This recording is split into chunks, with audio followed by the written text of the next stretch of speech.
Should you work with a realtor when you're planning to buy a new home or build a new home with a builder?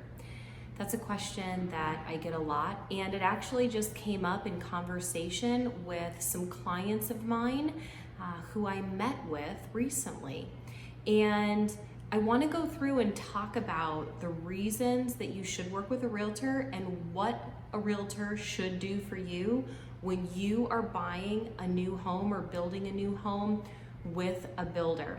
And contrary to popular belief, there are so many reasons that I actually had to make a list of them so that I don't get off topic and can cover all of them.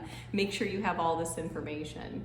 So I'm gonna go ahead and get started. There's 8 reasons, and I'm gonna go over all of them. The first is that when you go to tour new homes and you're walking through the model home, you probably know that model homes are full of upgrades, and it's not realistic to think that you are going to put every single upgrade that's in the model home into your new home. In very few cases do people actually do that. And so it's really helpful to have somebody who can go with you, who can point out anything from walls of sliding glass doors to can lighting packages, and then also somebody who can ensure that the builder's representative who's on site is being clear and upfront with you about what those upgrades are and what that home is realistically going to cost you based on what it is that you're hoping the end product looks like. Okay, so number 2 is you don't necessarily have to just come in and offer or agree to the terms that the builder has set forth. You can absolutely make an offer, and that could include asking the builder to waive the lot premium, asking for additional upgrades, asking for concessions. That doesn't necessarily mean that the builder has to accept your offer. Very similar to how it would work on a resale property where the seller doesn't necessarily have to accept your offer, but it doesn't hurt to ask, right? The answer is always no unless you ask. And so it's important to work with a realtor who's willing to write offers even on new construction properties to try to negotiate the best deal for you, okay? Number 3, most people don't know this, but builders actually have caps on the amount of upgrades that you can put into the home before you have to pay cash out of pocket for those upgrades prior to the home closing. And the reason for that, typically it's between 10 and 20%, and every builder has a different limit. And so that's one of the things that we always ask when we go in and see model homes up front is, what's the cap on the upgrades? And the reason that they do that is because every time you put more and more and more upgrades into a house, the chances are that you're getting closer and closer to that limit where you're potentially over improving a particular property based on the other houses in the area. So you could have an appraisal problem. And if you get to the end of building this property and the house doesn't appraise, then the builder is in a real conundrum.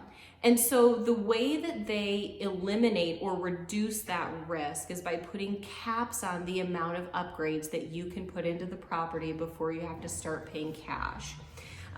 So in addition to that, that is going to factor into your experience at the design center, okay? So when you go to the design center, you're gonna have a certain budget, and that's gonna be based either on what your lender has told you you can finance, based on your own personal budget, what you want your payment to be, or based on that cap of how much you wanna put in of upgrades.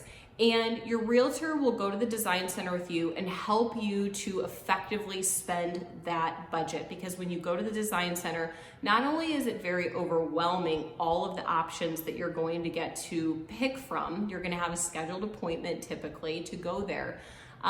But you're also going to experience what's known as upselling, okay? They're going to try to upsell you more upgrades because builders make a lot of their money on upgrades. So the amount of money that it costs them to actually put those upgrades into the home versus the amount that they charge you for them in the sale price is very, very different.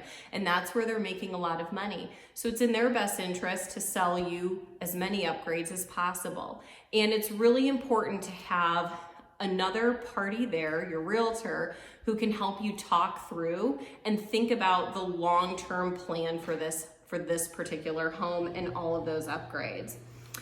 In addition to negotiating the contract with the builder, you want to understand that builders do not use AAR, or Arizona Association of Realtors, contracts. So it's very important to read every builder contract because none of them are the same and they may have different terms. And so we want to understand key points and terms of every single builder contract.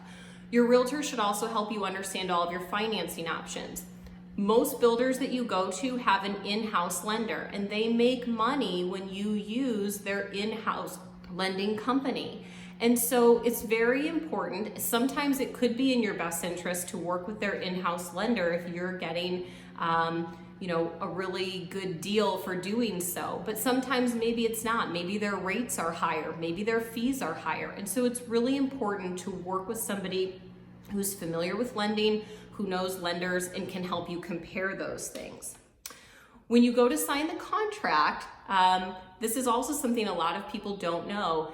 You are going to be asked to choose structural upgrades to the property right then and there. So even though you may not go to the design center for a period of time after you go under contract on your new construction property, you're gonna have to pick structural upgrades at the point in time at which you go under contract. And many of those upgrades are very expensive. For example, are you gonna have an extended covered patio? Are you going to have a regular sliding glass door, or are you going to have a wall of sliding glass doors? And those options can be thousands and thousands of dollars. And so you're making very critical decisions at that point in time when you go under contract. And so it's very helpful to have somebody there who can help you understand that contract and make those decisions. Throughout the process, we work together, and a lot of people do ask me if they should have an inspection on a new construction home, and my answer to that, of course, is ultimately it's up to you. You're the one who's buying it. If it were me, I would say absolutely. It's $450 to have an inspection when you're making an investment that's worth hundreds and hundreds and hundreds of thousands of dollars. So to me, it's worth it. Some people, and many people don't know this, some people actually have multiple inspections done. And they'll have an inspection done after the property is framed, when the inspector can still see plumbing, electrical, and things like that that would otherwise be behind the wall. And then they'll have a second inspection when it's more complete. And from that inspection list, I've actually had inspectors come up with pages of things that the superintendent for the builder will need to go through the punch list of that inspection report, and they will need to correct all of those items before we close. So it's very important to work with your realtor on having that inspection, making sure you're there for that inspection, understand what's going on with your new house, and then making sure that the builder corrects all of those items. And then lastly, your realtor should work with you on making sure that everything with your loan, the closing, and the escrow process goes smoothly. So there is a lot that needs to get done when you're buying a new home, and it is very, very important to work with a realtor. I hope that helps.